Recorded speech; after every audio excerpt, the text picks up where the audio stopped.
All right, welcome to the Vault Report, Rhode Island edition. I am here with the head coach of Rhode Island women's basketball, Tammi Reiss, alongside Abu Bakr, former Rhode Island player, longtime broadcast and analyst.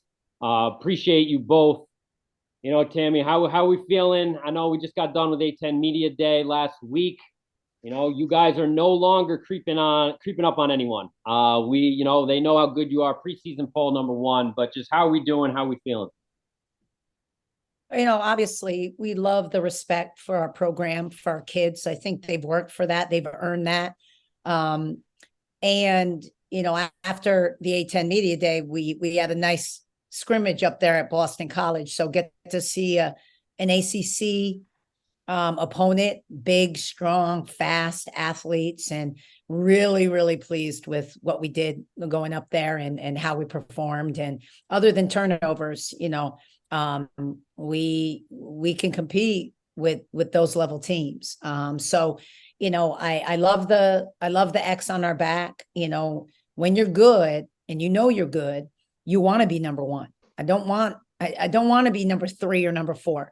When you're good, you want the respect of your program. You want to go out, you want to be number 1, and you want to show up every night, ready to defend that. And that's the difference this year with our kids is you're not sneaking up on anybody. You're getting everyone's best shot now. Everyone wants you. And it's a different feeling. And we as coaches have to prepare them for that. They're not used to that. They're used to sneaking up on people and getting them. And now the tables are turned. And now you gotta every day in practice, that work has to match that number 1 ranking. You got to put that work in ready to defend that every night. So I'm happy about it. And I think our kids, they want that. And I think they'll be ready for that. You're getting past practice now. You've had an inter-squad scrimmage, which I was fortunate enough to be able to observe. And now you've had a scrimmage against another opponent. And what have you learned other than the turnovers? We just heard you talk about that. But what else have you learned about your team and any particular player that you learned a little bit more about from that scrimmage? Well, we've actually had 2 scrimmages. We had one against Fairfield, the first after our inner squad. And then we had another one against BC. But the takeaways, and I played all the kids, combinations, really trying to see the different ways I can go, big, fast, what my best pressing lineup is, best rotation. You're trying to figure all those things out as a coach once you figure out what you've got. And so what we've learned from the scrimmage is, yes, we know we're talented. Yes, we know we've got very good bigs that we punish people in the paint, and we do. And then obviously the pace at which we play this year is much different than last year because of the guards we've added. Tisha Hyman and Dee Davis. And Dee's really just come into her own this past 2 weeks of understanding the offense and really pushing. And so really happy with our bigs. It's our most experienced. It's our anchor, both offensively and defensively. And then really happy with our pace, number 2, how we push the rock and score in transition. And then number 3, our versatility and depth. The way we can go super big, we can go super fast, we can press. So that versatility. So those 3 areas, I'm extremely happy with our team right now. You mentioned, some of the guards obviously bringing in Dee Davis, Hyman. I talked a little after the end of, I think when she just signed or transferred, talking about Hyman specifically. We talked about, again, a player that maybe Rhode Island fans have not seen in terms of the talent caliber that she has. I've gone back, I've watched her tape, her ability just to kind of get a bucket when you need a bucket, something I feel like that maybe has been missing a little bit the last several years for you guys. But just for the fan that maybe hasn't seen her play, having her such an experienced player coming from a program like Syracuse with that competition night in, night out, to have her, what does that mean for you guys moving forward? As a coach, it makes your job a whole lot easier. You're not using your schemes and your X and O's to create shots for kids. When you have guards that can't really create off the bounce, meaning they're not 3-level scorers. They can't say, get out of my way. I don't need a ball screen. Thank you very much. I'm just going to take you.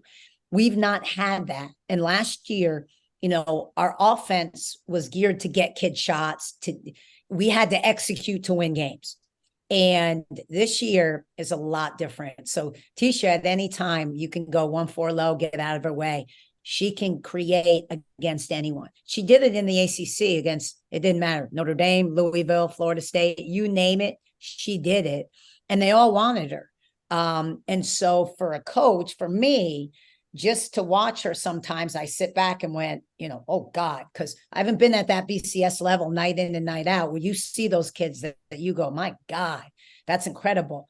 She did some things in the Boston College scrimmage to those girls and they knew. They saw her when she walked in and they went, she's at Rhode Island. And then she played and they went, oh Lord, like she gave it to them. That's what we wanted. That's what we searched the portal for. I needed a guard that could just get a bucket at any time. And we didn't need to run offense. And the way we play in the open floor, she's explosive. She can do it all. So that's the level of guard play we needed. And I always say this, no disrespect to the guards we lost, because we lost some great ones. But the level of play when you go in the portal, you need to upgrade. You can't stay the same and you can't get worse. And so when you sign the number 33 kid in the portal and you're beating out, Virginia Tech, North Carolina, all ACC, all SEC, and all Big Ten, that kid can hoop. And that's a special kid. And so, she brings that now where you can't face guard Sophie Phillips. You're going to think twice about doubling Tenen or Maya. And now you've got this one that you've got to stop. And so she'll take the best defensive assignment, and that frees up Sophie P and Dee and Inez. So she's very, very good. She's very skilled at a lot of different things. And so the fans are really going to enjoy that. But this is the guard we needed when it came to scoring. Just flat out could put 28 or 32 on you in a heartbeat. That's what we needed. And that's what we found with Tisha. I don't think there's ever been a time in the history of the program where you've had players on the preseason first, second, and third teams, as well as the all defensive teams. So you've got players who are returning, and Maya and Tenen. And talk a little bit about how you see them having progressed over the course of the summer. And of course, you've had some players who played internationally this year as well. So talk a little bit about how they've improved, what you see their strengths going into the season, and then even some players who weren't named preseason who could slip onto one of those teams in postseason. First and foremost, Tenen's healthy. So when 2 years ago, when we were first vying for our first championship and we had to go through Dayton twice to get it, she was an absolute beast. I mean, our kids couldn't get a shot off. She controlled the paint defensively, offensively, but she was healthy. So Tenen last year came back. She wasn't even 60%. The Achilles really bothered her, and her shoulder still bothered her. So to have Tenen be a force again and healthy, she's different. She's big, she's strong, she controls the paint ball offensively and defensively. So I was talking to Agni tonight. Our post game is elevated so much this year. It's so good right now. Then you have return Maya, who now is playing on the perimeter. So we're trying to work on her pro game, her face-up game. When Maya goes pro, that versatility is key. So now Maya shooting threes, trying to decision make, which is the hardest part on facing up, is when do I shoot? When do I drive? When do I get off the ball and pass? So she gets to kind of have the year of the versatility. I get to face up. I get to become a guard, both defensively and offensively. We have depth where when T goes out, we can put Maya back at the 5, and then our 4s. This is the key for us. Awa Kamara has gotten so much better in every way, shape, or form. So her and AD came on strong last year. AD had a summer. She was defensive player in the FIBA's U20. for the world, not the conference, not USA was in that tournament, Spain, all the top teams. That was the best rebounder and defender in the competition. And so our 4 spot is just, they're beasts. They're absolute beasts. And so now when you return all of your posts and you have that experience, they're on a different level right now. They're ahead of our guards only because they know our system. They know everything. And that's key. But they are a juggernaut, and they come at you in different ways: size, speed, athleticism. So that is our mainstay. We're going to play through our posts, and it's going to open our guards up. Now, I know Sophie P didn't make a team, but she's led us in both scrimmages and scoring because everyone's focused on 10 and Maya and Tisha and Didi. And now you can't face guard Sophie P. Sophie P's averaging 18, 17 a game now. So and she's our shooter. And I think she hit 4 in Boston College, and she hit 3 or 4 against Fairfield. So she shoots about 50%, and that's our best shooter. And so, that's key for us. And then obviously Didi finally clicking the system and pushing pace with an S. Those 2 right now, they play exactly how I want them to play. And that's what I want in my point guards. And both of them are doing the exact thing. And so not much drop off when you substitute there. Where Inez was a freshman last year. No. She's elevated her game tremendously. Again, with U19 FIBAs, got MVP and they won the gold. So that experience is invaluable because it gave her the confidence she needed to run the team. So she got named a captain. So it tells you our team believes in her. Maya, Sophie P, and Inez are our captains this year. But that's kind of the versatility and what we're looking at. We've never had 3 kids on a team. We just never have. A lot of times the voters, they don't know our kids. They didn't know Manu and MP when they came in. So Manu went from 0 to MVP of the league. So a lot of times internationals and transfers, I watch everything. So starting basketball season here in about 4 or 5 days, I'll watch every SEC women's game, every Big Ten, every Big East, and every ACC. I've got split screens. I watch them all.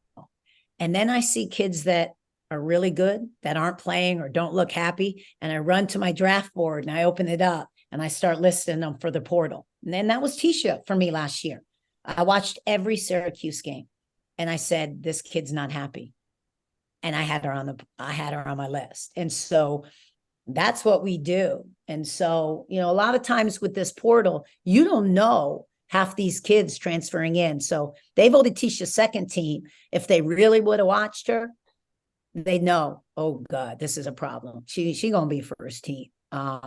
So it's a tribute again to our program. I think you can't vote us number 1 and we don't have any kids on a team. They've done that in the past. The year before they vote us number 1 and we have like 1 or 2 kids make a team. Well, how are we number 1 when we lost 80% of our offense and rebounding and you still picked us number 1, but we only have any kids on any of the teams? It definitely ain't because I'm a good coach. I said, guys, it's got to make sense. Yeah. If you vote this team, all 3 kids are on a team, then they should be number 1. They have the best players. Don't vote us number 1. We don't have any kids. And they'll say, well, we just don't know your kids yet. So that's why I can't stand preseason ranking. I can't stand it. Like I really can't. I tell our kids, listen, it's nice, it's respectable, it's good for our program, but it means nothing because you haven't earned any of that. That's last year and the year before. You haven't done anything yet. So, and then it motivates the kids who don't. Sophie Phillips handed her goal sheet in today. Oh, and you better believe it said make an all-conference team. And I said, yeah. So, so she's motivated.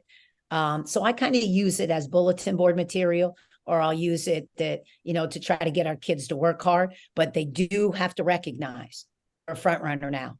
There is no hiding, and you cannot have a day off in a game and not a day in practice, or someone will catch you. Now Well, you mentioned, Sophie a couple of times, and um, last season, toward the end of last season, when she was able to come in and play a little bit more, teams recognized that they had to really pay attention to her, and she got double teamed on occasion because she's such a good shooter, and she really gets off the shot very, very quickly. But I want to ask something that's not really related to her playing. In a press availability, a media availability, she described the culture of your program in a way that I haven't heard a player describe it before. And I think a lot of people talk about culture, and that's so important for a team to be successful. I wonder if you would talk about the culture that you're trying to instill and what that means very specifically for players in their day-to-day lives, because Sophie did it very, very well.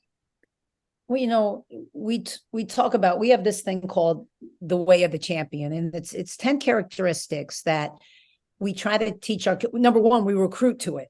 So we don't recruit kids who don't have these, in some way, shape, or form, these 10 characteristics, and their families as well. We were the whole bunch.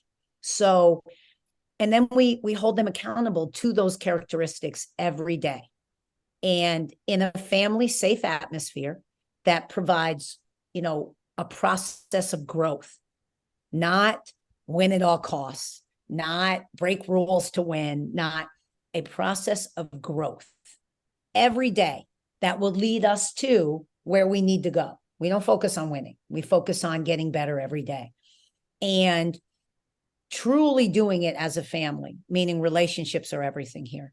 So we try to build this strong bonds as we can with our players, with their families, our players together.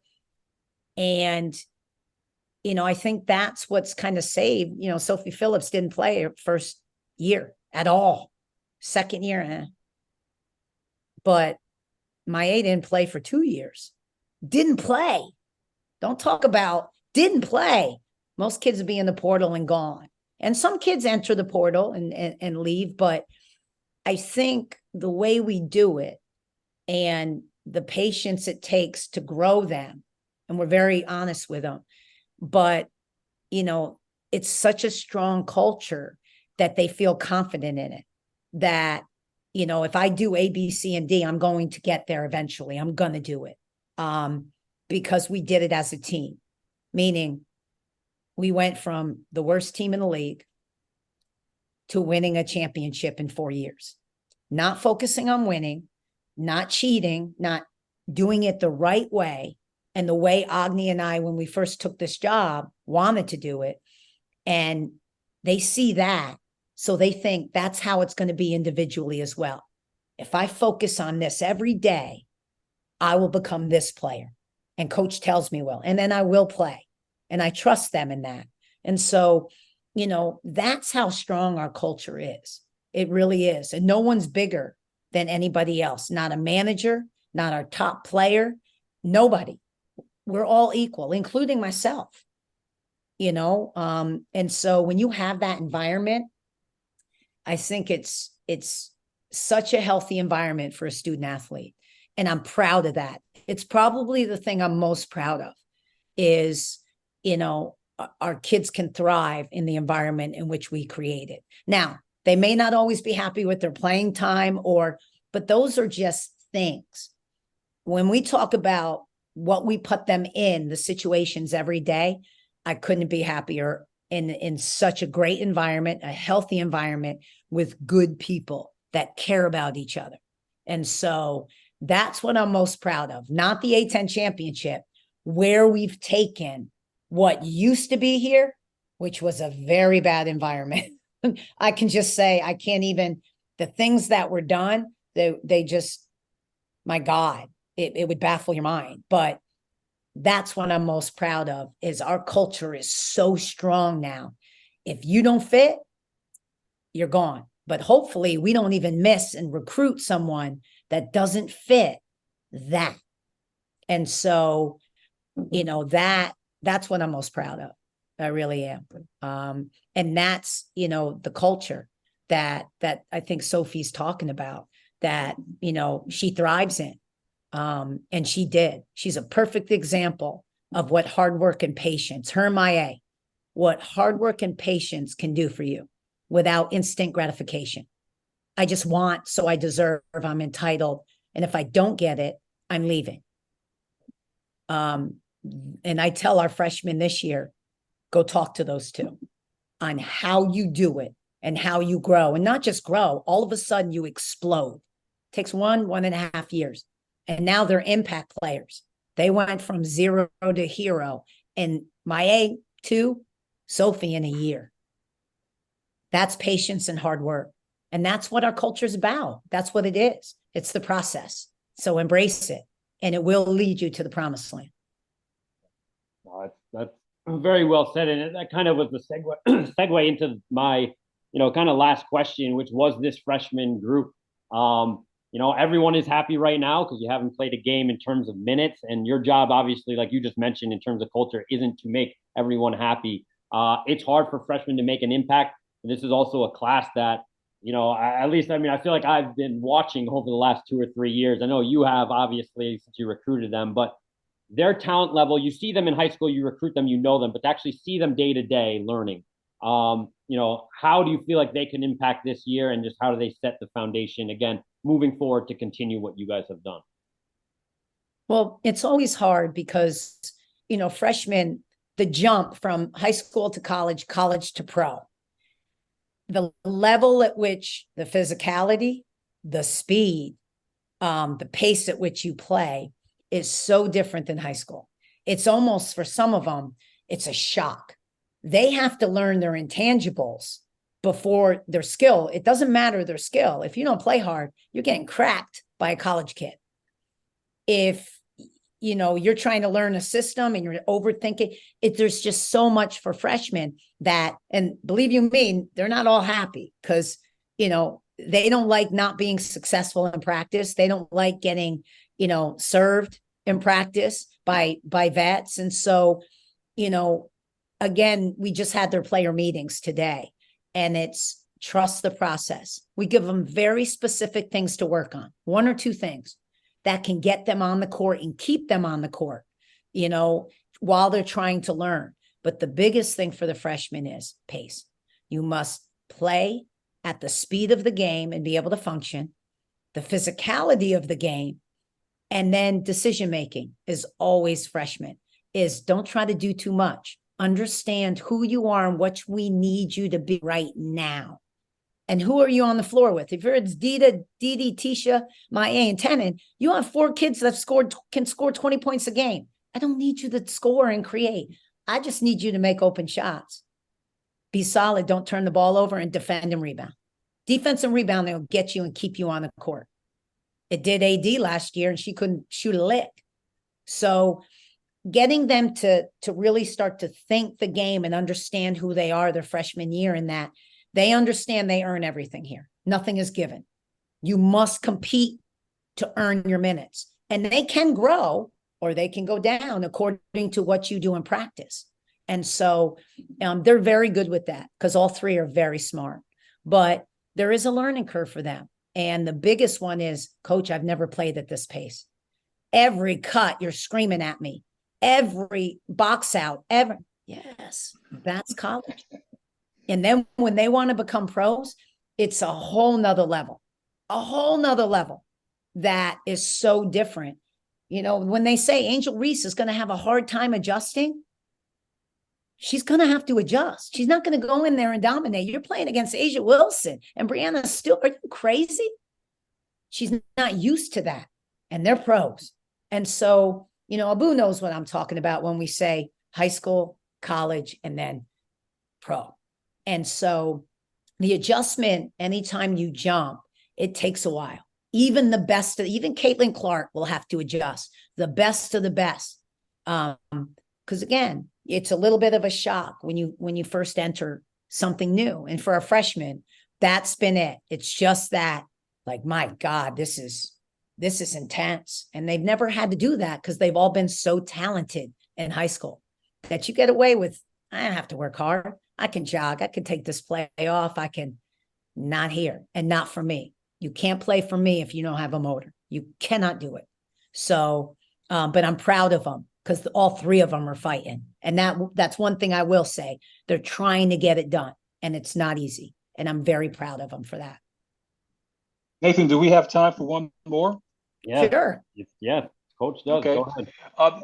Coach, it's a question I've kind of been wanting to ask for a little while now. What is your, and I've had discussions about, what's your vision for the program, both on a regional as well as a national basis? And I'm going to throw in a second part here too, is once you win that, once you get to that elusive NCAA tournament bid, how is Tammi Reiss going to handle the hordes that are going to be banging on her door, looking for her to abandon Rhode Island and to join their program? You know, great question. Great question. The first is the vision. Since day one, the vision was to grow this program to where we become A10 champions, top of the league, top 3 every year.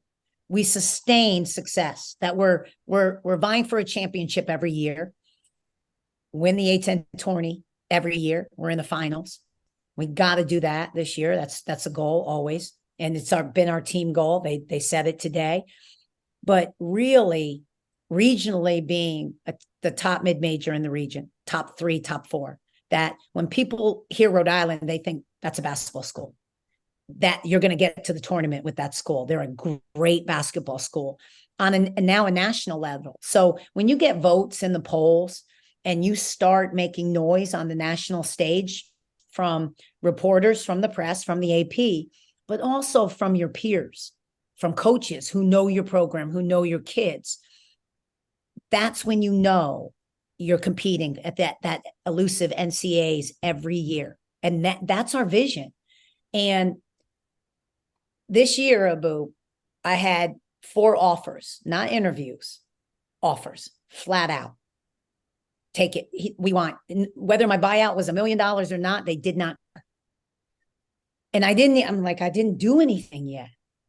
But they said, yes, you did. You took a dog and you've got it to where it is. When everyone said, don't take that job, you'll never win there. No one will ever win there. That's what I was told, other than my agent who knows me the best and said, take it. You'll dominate there. And that's my best friend of 30 years. And so I came here. That's why I signed a 10-year deal. I came here to sustain excellence, to achieve it first. And this is this year. Win the A10, win the tourney, go to the NCAAs and win a game. Not just go to win that game. Hopefully we're a 10 seed or an 8-9. You get that, you can win it. And then sustain it.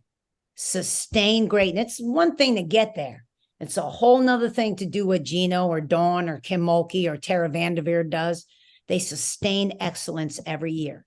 And so I'd be a fool to say I didn't entertain some of the offers that came in, because as a businesswoman, and that's what I do, to know your worth, to know what is offered out there, to know you have to. This is a business. It's a business for student athletes. It's a business for coaches. I want to know what's out there. I want to know what people are offering. I want to know what I'm worth right now. And doesn't mean I'm going to take it. Didn't mean because I didn't plan on leaving. Unless one dream job, and I won't say what it is, opened up. One that I would really, truly look at. I will never leave the East Coast, ever, ever. I will never. They can offer me $10 million and I will not go to the Midwest. I will not go deep down south, and I will not go back to the West, because my family is here. And quality of life is more important than money. I have money. I don't care. I want everything. It's got to be perfect.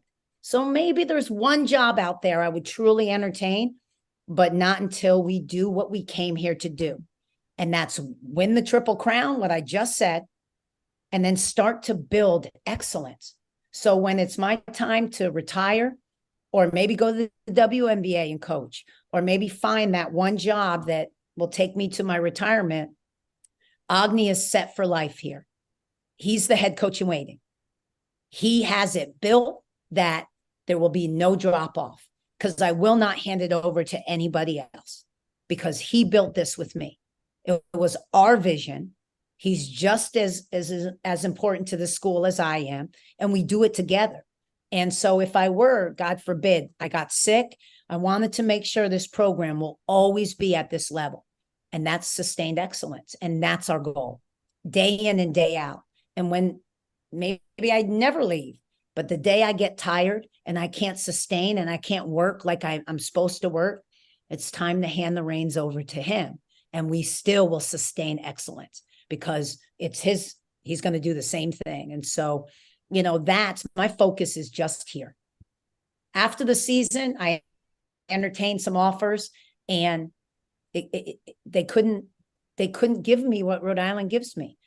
They can't. And we had some kids coming back and some things. And I'm a very emotional person. And, when I have ties somewhere, it's very hard to leave. It just is for me. And especially I won't leave when we don't achieve what I told Thor, our AD, and our fans, what we were going to achieve. And we didn't do it yet. Yes, we won one championship, and it was a co-championship. We got to do some other things. And I will not leave until we accomplish that. Thanks for your candor, Coach. Nathan, it's back to you, buddy. Oh, well, Tammi, I appreciate it always. Like you said, candid, your honesty. And again, you truly are, I know a blessing to the Rhode Island community, but also to women's basketball. I know it takes a village, but you're head of that village, and we appreciate it. Look forward to this year and touching base throughout the season. But thank you so much, as always.